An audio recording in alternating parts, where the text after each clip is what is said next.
Speaker Sir, in my last few speeches, I spoke about the concept of Abhay Mudra, the concept of fearlessness, truth, and non-violence. And I showed the House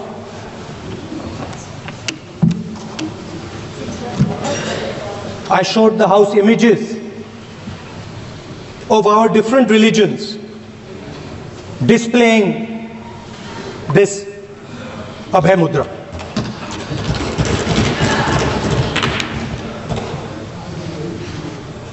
People call the Constitution the longest written Constitution in the world.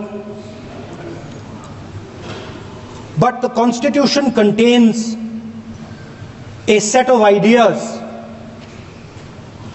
from one philosophy of our nation, one central philosophical set of ideas of our nation. When we look at the Constitution and we open the Constitution, we can hear the voice and the ideas of Ambedkar, of Mahatma Gandhi, of Jawaharlal Nehru. But where did those ideas come from? Those ideas came from an old, profound tradition in this country. Those ideas came from Shiva, from Guru Nanak, from Basavana, from Buddha, from Mahavir, from Kabir, from a list of people. So when we speak of the Constitution and we show the Constitution, of course it is a document of modern India, but it could never have been written without ancient India and her ideas. So when we look at this Constitution, we remember this list of people, all different variations on the same idea. And in front of us stand the people who follow a very different philosophical tradition. And I want to start my speech by quoting what the supreme leader, not of the BJP, but of the modern interpretation of the ideas of the RSS has to say about the Constitution of India and about how he thinks India should be run. The worst thing about the Constitution, the worst thing about the Constitution of India is that there is nothing Indian about it. Manusmriti is that scripture which is most worshipable after Vedas for our Hindu nation, and from which our ancient times have become the basis of our culture, customs, thought and practice. This book, for centuries, has codified the spiritual and divine march of our nation. Today, Manusmriti is law. These are the words of Savarkar. Mr. Savarkar has clearly stated in his writings that there is nothing Indian about our Constitution. He has clearly stated that the book India is run by should be superseded by this book. And this is what the fight is about. Now, it's nice that all of you are so-called defending the Constitution. But I want to ask you, do you stand by your leader's words? Yes. Do you support your leader's words? Because when you speak in Parliament about protecting the Constitution, you are ridiculing Savarkar, you are abusing Savarkar, you are defaming Savarkar. I'd like to quote also in Hindi. Bharat के संविधान के बारे में सबसे बुरी बात तो यह है कि इसमें कुछ भी भारतीय नहीं है। भारत के संविधान के बारे में सबसे बुरी बात तो यह है कि इसमें कुछ भी भारतीय नहीं है। यह आपके नेता ने कहा था, जिसकी आप पूजा करते हैं। Speaker sir, I described in my first speech the idea of a battle taking place. I described the Mahabharata, described Kurukshetra. There is a battle taking place today in India. And on this side are the defenders of the idea of the Constitution. And from each state we have one. If you ask us Tamil Nadu, we will tell you Periyar. If you ask us Karnataka, we will say Basavana. If you ask us Maharashtra, we will say Phule ji, Ambedkar ji. If you ask us Gujarat, we will say Mahatma Gandhi. आप speaker को You praise these people. You praise these people hesitatingly because you have to. But the truth is that you want India to be run the way it used to be run. जैसे हिंदुस्तान पहले चलाया जाता था, वैसे ही आप हिंदुस्तान को चलाना चाहते हो। मैं बता रहा हूं, आ रहा हूं। पेशेंस रखिए थोड़ी, इतना एक्साइटमेंट नहीं होना चाहिए। स्पीकर सर, जब मैं छोटा था दिल्ली में, स्पीकर सर, दिल्ली के चारों ओर जंगल हुआ करता था। जो आज यहां रहते हैं उनको ताज्जुब होगा कि एम्स के बिल्कुल बगल में जंगल शुरू होता था। जहां रेलवे म्यूजियम है वहां पे जंगल शुरू होता था। वैसे ही जंगल में,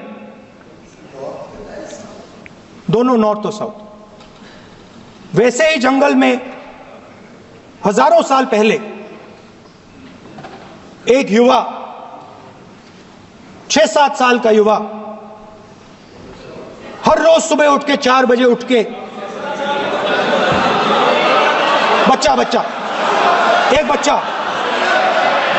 एक बच्चा, वाह बहुत बढ़िया, एक बच्चा 4 बजे उठ के तपस्या करता था। हर रोज सुबह तपस्या, हाँ, हर रोज सुबह वो धनुष उठाकर तीर कमान चलाता था और घंटे उसने तपस्या की, सालों के लिए उसने तपस्या की।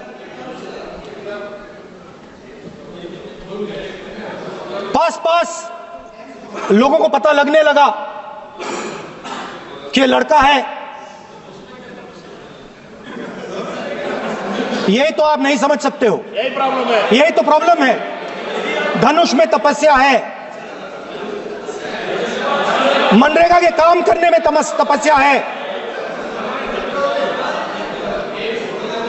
तपस्या का मतलब शरीर में गर्मी पैदा करना, समझिए। हाँ, तब का ये मतलब है, तपस्या का ये मतलब है। तो ये तपस्या कर रहा था, लोगों को पता लगा और वो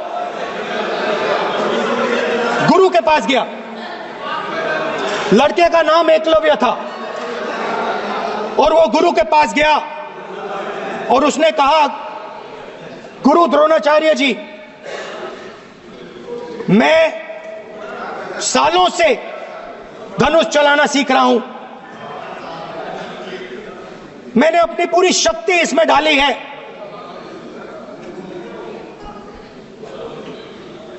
आप मेरी मदद कीजिए, आप मेरे गुरु बनिए। द्रोणाचार्य जी ने एकलव्य को कहा, कि आप ऊंची जात के नहीं हो, आप ऊंची जात के नहीं हो, आप द्विजा नहीं हो। मैं आपका गुरु नहीं बनूंगा, यहां से तुम चले जाओ। और एकलव्य चला गया। फिर से एकलव्य ने तपस्या शुरू की, फिर से तपस्या शुरू की। कुछ साल बाद द्रोणाचार्य जी और पांडव उसी जंगल से निकले। एक कुत्ता भौंक रहा था, कहानी आपने सुनी है, सुना देता हूं। कुत्ता भौंक रहा था, अचानक कुत्ते की आवाज शांत हो गई। द्रोणाचार्य जी और पांडव पास गए और उन्होंने देखा कि तीरों के जाल में कुत्ता फंसा हुआ था। मुंह में तीर था एक, हाँ, मगर कुत्ता तीरों के जाल में फंसा था। एक तीर मुंह में थी, शांत था कुत्ता, मगर कुत्ते को चोट नहीं लगी। एकलव्य ने अहिंसा के साथ कुत्ते को शांत किया था। द्रोणाचार्य जी आते हैं और एकदम पूछते हैं, तुम्हें यह किसने सिखाया? एकलव्य जवाब देता है, द्रोणाचार्य जी, यह मैं सीखा हूं, मैंने तपस्या की है, घंटों मैंने प्रैक्टिस की है।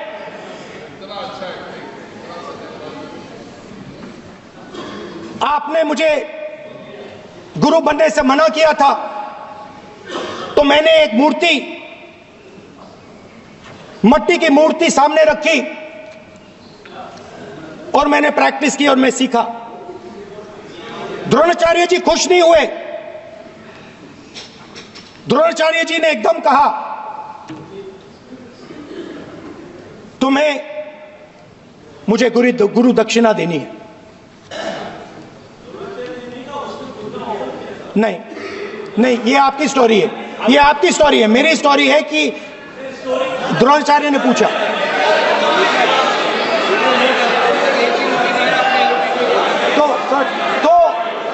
तो द्रोणाचार्य जी ने, Sir, the PM will not speak. You have to understand. If you are not giving order, Prime Minister has to speak. That you have to understand. If you are not giving protection, if you are not giving protection to LOP, then Prime Minister has to speak here. I will tell you. We will be very clear. ठीक है sir. माननीय सदस्य, आपको मैंने कई बार कहा, आप धमकी शब्दों में मत बोला करिए। एक मिनट जाती। द्रोणाचार्य जी संसदीय ने, कार्य मंत्री बोले, कितना डिस्टर्बेंस कर रहे थे। द्रोणाचार्य जी ने कहा कि मुझे आप गुरु दक्षिणा दीजिए। मेरी स्पीच ले ली आपने। तो द्रोणाचार्य जी ने उनसे कहा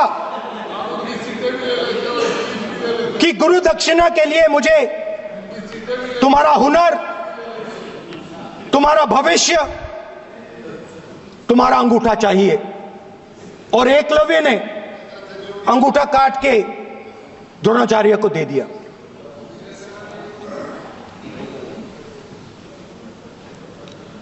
यह अभय मुद्रा है।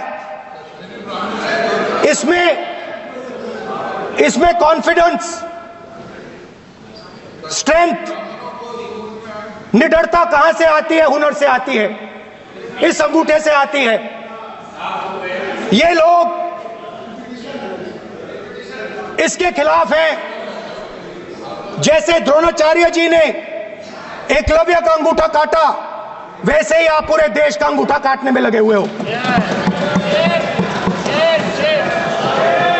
आप जैसे ही एकलव्य का, जैसे द्रोणाचार्य जी ने एकलव्य का अंगूठा काटा, वैसे ही आप हिंदुस्तान के युवाओं का,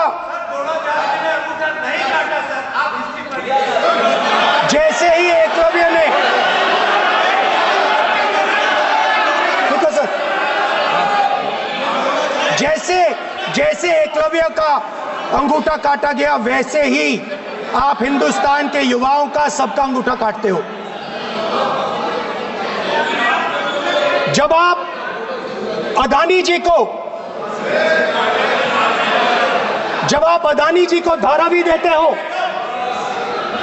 तो आप धारावी के जो एंटरप्रेन्योर्स हैं, जो स्मॉल एंड मीडियम बिजनेसेस हैं, उनका आप अंगूठा काटते हो। जब आप हिंदुस्तान के पोर्ट्स, एयरपोर्ट्स, डिफेंस इंडस्ट्री, ये सब जब आप अदानी को देते हो,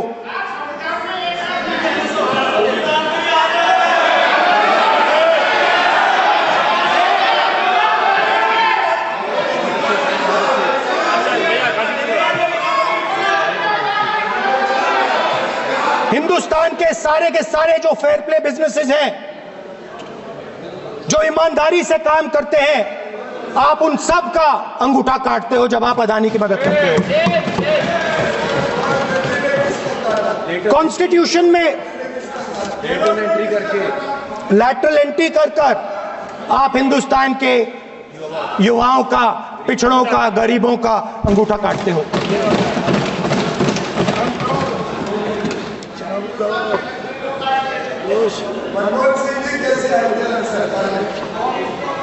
सर, स्पीकर सर, जैसे एकलव्य ने प्रैक्टिस की थी, वैसे ही हिंदुस्तान के युवा सुबह उठकर 4 बजे उठकर अलग अलग एग्जाम्स की तैयारी करते हैं। आपने देखा होगा, पहले हजारों युवा सुबह उठकर रनिंग करते थे, वेट ट्रेनिंग करते थे आर्मी में जाने के लिए। जब आपने अग्निवीर लागू किया तो आपने उन युवाओं की उंगली काटी। जब आप पेपर लीक कराते हो, 70 बार आपने पेपर लीक करवाया है, तब आप हिंदुस्तान के युवाओं के अंगूठा काटते हो।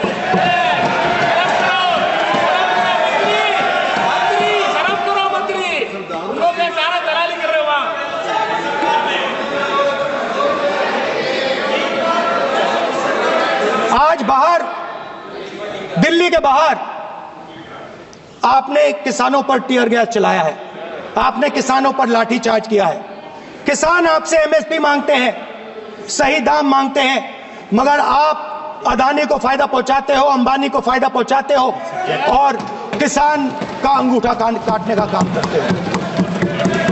देखिए, हम कहते हैं अभय मुद्रा, हम कहते हैं डरो मत, आप कहते हो हम आपका अंगूठा काट देंगे। ये फर्क है। एक तरफ कौन सर बोले, मेरे कहना है कि हम एक मिनट प्लीज बैठिए, आप बैठिए, प्लीज बैठिए, आप बैठिए। आज हम भारत के संविधान की 75 वर्ष की गौरवशाली यात्रा कर रहे हैं और कर भाई ये चर्चा हुई थी कि हम संविधान की चर्चा करते समय उसकी उच्च कोटि की ये अपेक्षा है। आप स्पीकर सर, आप राष्ट्रपति नहीं है। कॉन्स्टिट्यूशन में कहीं नहीं लिखा है कि मोनोपोली होनी चाहिए। कॉन्स्टिट्यूशन में कहीं नहीं लिखा है कि पेपर लीक होना चाहिए। कॉन्स्टिट्यूशन में कहीं नहीं लिखा है कि अग्निवीर होना चाहिए। कॉन्स्टिट्यूशन में ये सब नहीं लिखा है, इसलिए मैं यहाँ रेस कर रहा हूँ। कॉन्स्टिट्यूशन में नहीं लिखा है कि हिंदुस्तान के युवाओं का अंगूठा काटना चाहिए, उनका जो हुनर है उनसे छीना जाना चाहिए।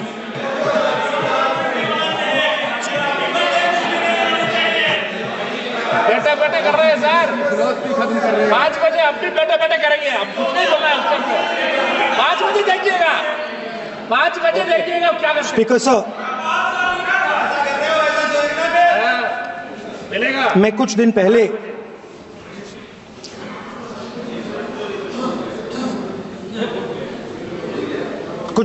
मैं हाथरस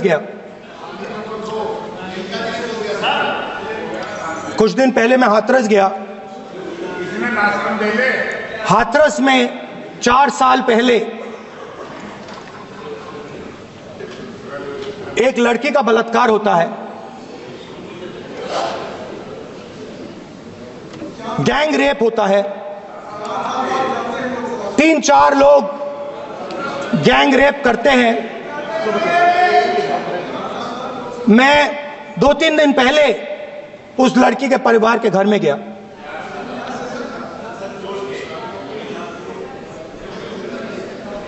जिन्होंने गैंग रेप किया वो बाहर घूम रहे हैं, और लड़की का परिवार अपने घर में बंद है। लड़की का परिवार बाहर नहीं जा सकता है। जो अपराधी हैं वो उनको रोज धमकाते हैं और वो बाहर घूमते हैं।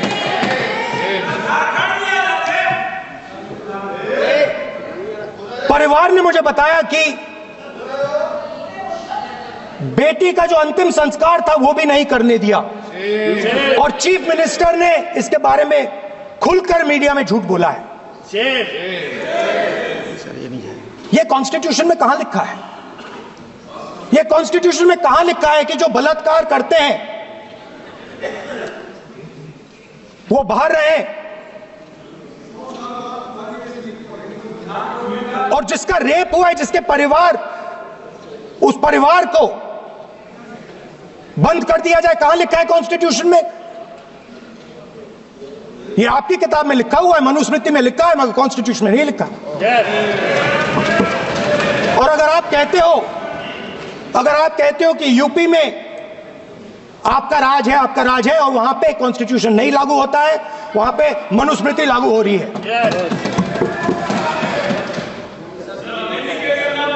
परिवार ने मुझे कहा कि यूपी की सरकार ने उन्हें वायदा किया था, कहा था कि हम आपका रिलोकेशन करेंगे, आपको कहीं और रहने की जमीन देंगे।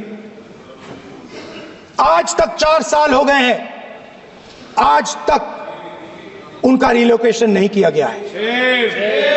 और हर रोज उन्होंने मुझे फोटो दिखाई, वो बाहर निकलते हैं और जिन्होंने बलात्कार किया वो धमकाते हैं उनको। तो मैं इस हाउस में कहना चाहता हूं कि अंबेडकर जी के संविधान वाले लोग, इंडिया गठबंधन वाले लोग, हम सब मिलकर उस परिवार का रिलोकेशन हम करेंगे, अगर आप नहीं करोगे तो। और हिंदुस्तान के हर गरीब व्यक्ति को हम ये कहना चाहते हैं, आपकी रक्षा कॉन्स्टिट्यूशन करता है, और ये बीजेपी के लोग कॉन्स्टिट्यूशन पर 24 घंटा आक्रमण करते रहते हैं। कॉन्स्टिट्यूशन में लिखा है, prohibition of discrimination on grounds of religion, race, caste, sex और place of birth. The state shall not discriminate against any citizen on grounds only of religion, race, caste, sex, place of birth, or any of them. Some days back, youngsters from Sambal came to see me. Innocent people, they had done nothing. They were just, वो बस पास में थे, 5 लोगों को गोली मार के हत्या कर दी।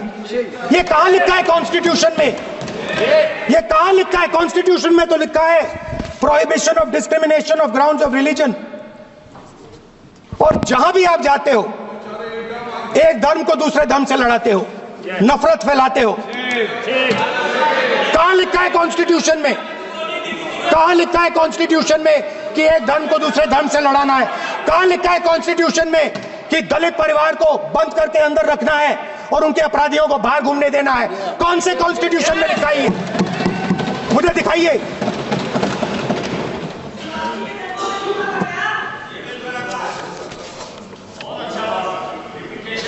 स्पीकर साहब,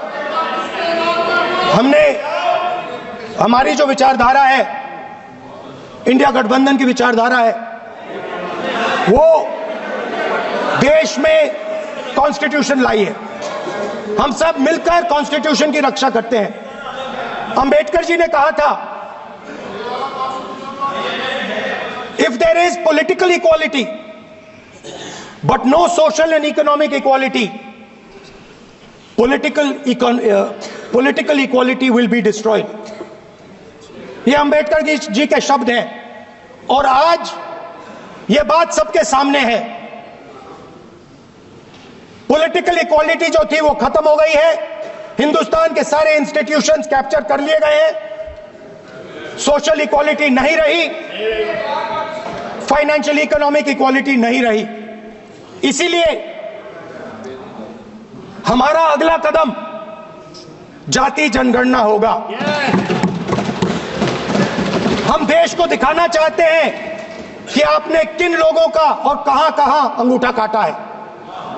हम दलितों को, आदिवासियों को, पिछड़ों को, किसानों को, मजदूरों को दिखाना चाहते हैं कि आपने किस किस का अंगूठा काटा है। इसलिए जो मैंने वायदा किया था, इसी हाउस में यहां हम कास्ट सेंसस लागू करेंगे और उसके बाद हिंदुस्तान में एक नए तरीके का विकास होगा, एक नई तरीके की राजनीति होगी। जो मैंने पहले कहा था, जो आपको अच्छा नहीं लगता है, 50% रिजर्वेशन, उस दीवार को हम यहां तोड़ेंगे। 50% रिजर्वेशन की दीवार और जाति जनगणना हम यहां करा के दिखाएंगे। आपको जो कहना है कर लो, कह लो। स्पीकर सर, बहुत बहुत धन्यवाद।